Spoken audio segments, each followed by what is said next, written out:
Hela guys, please check on your Ronaldo fans. Ibuhlungu lana wenzeke kubo izolo. Esasigameko sayizolo. Hey, that made this bro. I was going to lose my mind. So I understand them completely. Because you can imagine now, Igoti Yako just left the tournament. His last ever World Cup the previous day, right? And then Messi gets to play 2-0 down with 10 minutes left. Every Ronaldo fan is thinking, at least my pain is salvaged. Messi is going to follow. But then they scored 3 goals.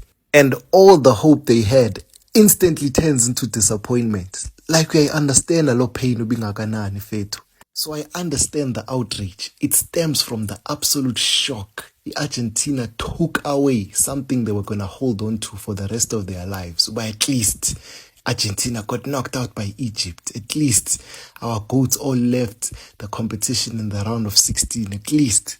You know, it was going to give them reasons or substantial things to hold on to in this GOAT debate. But now there's absolutely nothing. Wonke amaphupho. Chabalalings. Oh, the outrage, the comments, the DMs. Boah, music to my ears, boy. They are just saying anything to make themselves feel good. It's rigged.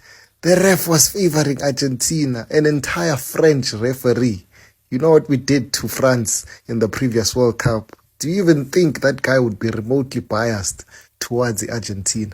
Absolutely no way. But my parting words is that if I benefited, I have absolutely no shame. We've all benefited from a VAR and we've all been let down by VAR. It's the nature of the game. Swallow it up.